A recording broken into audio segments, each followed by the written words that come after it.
நண்பர்களுக்கு வணக்கம். நாம இந்த வீடியோவில் கேஷு சாக்லேட் பார் எப்படி செய்கிறதுன்னு பார்க்க போகிறோம். ப்ரௌனி மாதிரியே இந்த ரெசிபியும் சூப்பராக இருக்கும். வீடியோவை பாருங்கள், நீங்களும் வீட்டில் செஞ்சு அசத்துங்க.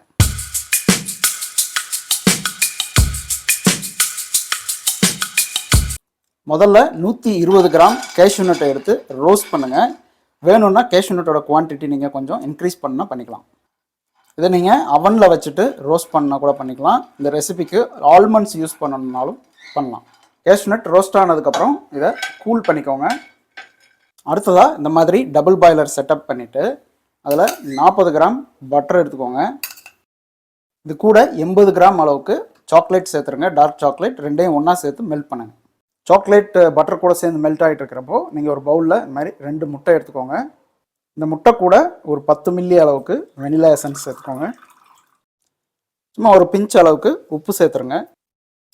இது எல்லாத்தையும் ஒன்றா சேர்ந்து லைட்டாக விஸ்க் பண்ணிக்கோங்க. கேஷ்யூ நட் கூலானதுக்கப்புறம் இதை உடச்சிக்கோங்க. இப்போது இந்த உடச்சி வச்சுருக்கிற கேஷ்யூ நட் கூட 60 கிராம் மைதா சேர்த்துக்கோங்க. இந்த ரெண்டையும் மிக்ஸ் பண்ணி வச்சுக்கோங்க. அடுத்ததாக இந்த மாதிரி ஒரு பேன் எடுத்துக்கோங்க. அதில் 120 கிராம் அளவுக்கு தேன் சேர்த்துருங்க. கோல்டன் சிரப்புன்னு கிடைக்கும், அது இருந்தால் கூட அது சேர்த்துக்கலாம். இது கூட 50 கிராம் அளவுக்கு கேஸ்டர் சுகர் சேர்த்துருங்க. கேஸ்டர் சுகர் இல்லை, நம்ம ரெகுலர் ரீஃபைன் கிரைண்ட் சுகர் தான் இருக்குனாலும் நீங்கள் சேர்த்துக்கலாம், ஒன்றும் பிரச்சனை இல்லை.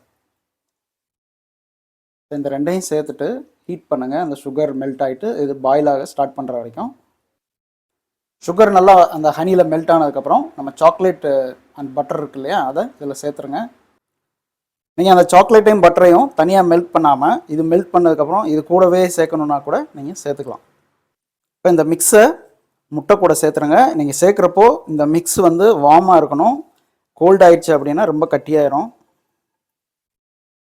இப்போ இது எல்லாத்தையும் சேர்த்து மிக்ஸ் பண்ணுங்கள். இந்த மாதிரி நல்லா மிக்ஸ் ஆனதுக்கப்புறம் நம்ம அந்த மைதாவும் கேஷ்யூ நட்டும் கலந்து வச்சுருக்கோம் இல்லையா, அதை சேர்த்துருங்க. இப்போ இதையும் நல்லா மிக்ஸ் பண்ணிக்கலாம். நம்ம ரெடி பண்ணியிருக்கிற மிக்ஸை வந்து இந்த ட்ரே வந்து ஏற்கனவே பட்டர் பேப்பர் போட்டு நான் ரெடி பண்ணி வச்சுருக்கேன். இப்போ அதில் சேர்த்துட்றேன். இந்த ட்ரேயோட சைஸு 8க்கு 8. இப்போ இதை பேக் பண்ணிடுவோம். இந்த அவனை வந்து 160 டிகிரியில் செட் பண்ணியிருக்கேன். மேலே காயில் கீழே காயில் ரெண்டுமே ஆனில் இருக்குது. இது சென்டரில் வர மாதிரி வச்சுருக்கேன். இது பேக் பண்ணுறதுக்கு 35 நிமிஷம் ஆச்சு என்னோடய அவனில். உங்களோட அவனில் 30லேருந்து 35 நிமிஷம் ஆகலாம். இப்போ இதை டிமோல்ட் பண்ணிடலாம். இப்போ இதை டிமோல்ட் பண்ணியாச்சு. டிமோல்ட் பண்ணதுக்கப்புறம் என்ன செய்ய போகிறோன்னா, இது மேலே நான் கனாஷ் அப்ளை பண்ண போகிறேன். ஏற்கனவே கனாஷ் செஞ்சு வச்சுருக்கேன் 1:1 ரேஷியோவில். மெல்ட் பண்ணி மேலே சேர்க்காமல் சாஃப்டாக இருக்கும் இல்லையா, அந்த மாதிரி இந்த கேக்கெலாம் அப்ளை பண்ணுற மாதிரி அந்த மாதிரி சாஃப்டாக இருக்கிற கனாஷ் இது மேலே அப்ளை பண்ணுங்கள்.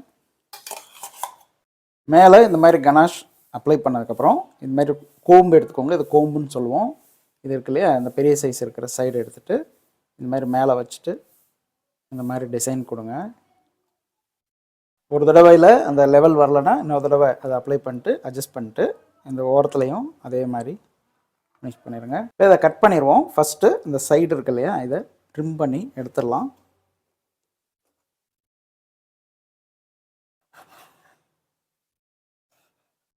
இப்போ 4 சைடும் கட் பண்ணியாச்சுங்க. இப்போ இதை பார்ஸாக கட் பண்ணிடலாம்.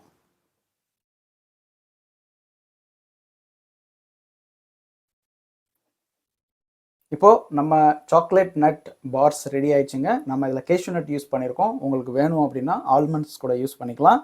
பட்டரையும் சாக்லேட்டையும் ஒன்றா போட்டு நம்ம டபுள் பாய்லரில் மெல்ட் பண்ணோம் இல்லையா, அந்த மாதிரி மெல்ட் பண்ணாமல் அந்த சுகரையும் ஹனியையும் நம்ம சூடு பண்ணி மெல்ட் பண்ணியிருப்போம் இல்லையா, அதுலேயே வந்து ஃபஸ்ட்டு பட்டரை சேர்த்து மிக்ஸ் பண்ணிவிட்டு, ஏன்னா அது சூடாக இருக்கும், அதுக்கப்புறமா சாக்லேட் அதில் சேர்த்துட்டிங்கன்னா அந்த ஹீட்லேயே அது கரைஞ்சிரும். அதுக்கப்புறமா மற்ற இன்க்ரீடியன்ஸை கூட நீங்கள் சேர்த்துக்கலாம். அப்போ அந்த வழியில் செஞ்சாலும் அது கரெக்டாக தான் வரும். ஸோ இதுதான் இந்த ரெசிபி. ப்ரௌனி மாதிரியே இதுவும் சூப்பராக இருக்கும். செஞ்சு பாருங்கள், சாப்பிட்டு பாருங்கள், எப்படி இருக்குன்னு கீழே கமெண்ட் பண்ணுங்கள். இந்த வீடியோ உங்களுக்கு பிடிச்சிருந்ததுன்னா லைக் பண்ணுங்கள், ஷேர் பண்ணுங்கள். அடுத்த வீடியோவில் உங்களை பார்க்குற வரைக்கும் பை ஃப்ரம் ஷெஃப் பிரதீப்.